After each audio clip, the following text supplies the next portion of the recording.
If your asylum case fits into one of the 5 categories that I'm going to tell you about in this video, then you've probably got a really good chance of winning your case. I'm going to tell you about the 5 best types of asylum cases, and these are the kinds of cases that routinely get approved. Stick with me to the end of this video because the last group of cases is a little bit different in that immigration judges tend to like them, while USCIS is actually not so keen on approving them anymore.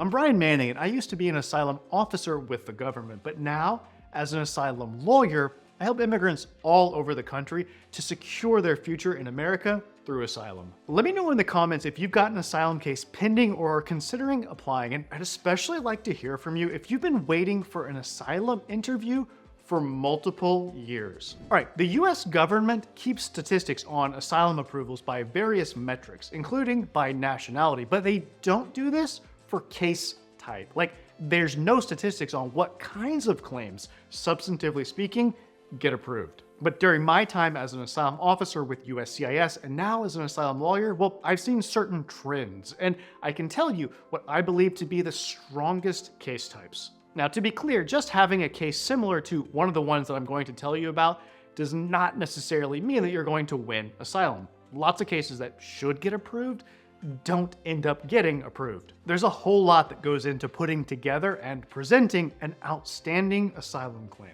But if you fit into one of these 5 categories, then you go into the asylum process with an advantage. So here are the top 5 asylum case types. Number 1, Iranians who convert from Islam. Sometimes people come from Iran for university or for a job or whatever, and they end up changing their religion.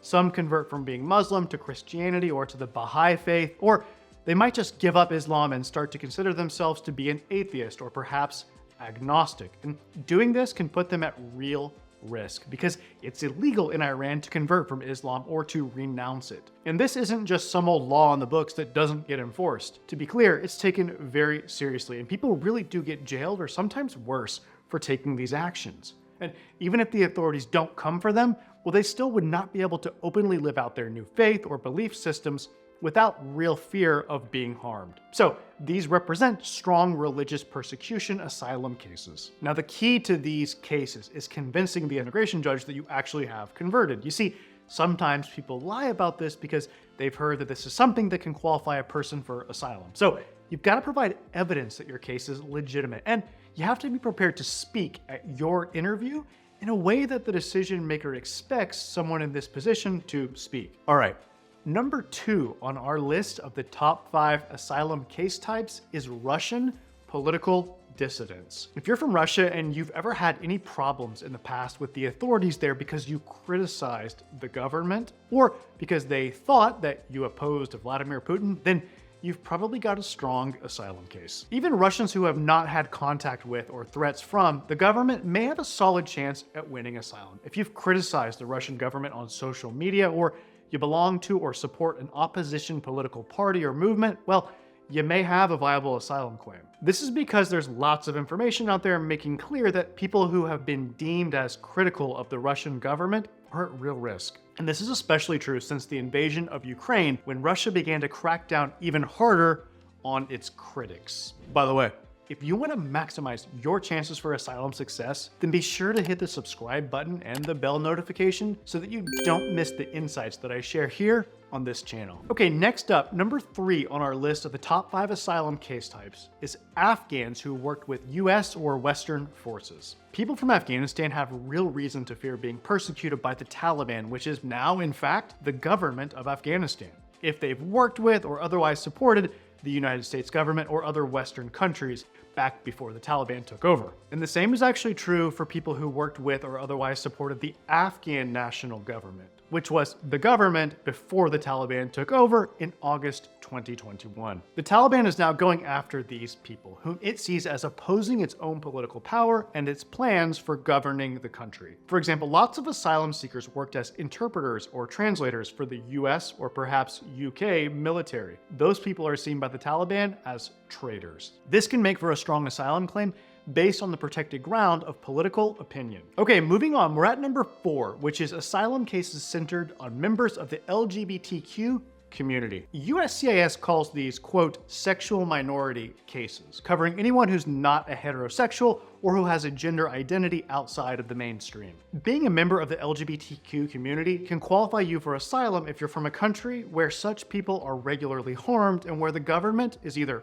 part of the problem or doesn't do much to try to help. Now, we see this a lot in certain Middle Eastern and African countries. Perhaps the most prominent example is LGBTQ cases from Uganda. That country has laws that criminalize non-heterosexual contact, and they do indeed take action against people who break the law. It's an extremely difficult and indeed dangerous place to be gay. But the country in question doesn't have to be that extreme for you to qualify for asylum on this basis. The failure to recognize gay marriage may count as persecution, and being targeted by members of society can make for a viable claim where the government doesn't do enough to try to protect people in this community. And that takes us to number 5, which is Venezuelans who were active in opposition politics. The Venezuelan government and its supporters persecute on a vast scale those that they have pegged as political opponents. But this category is a little tricky because approval rates for Venezuelans have fallen drastically at the asylum offices over the last few years. Back when I was an asylum officer from 2017 to 2020,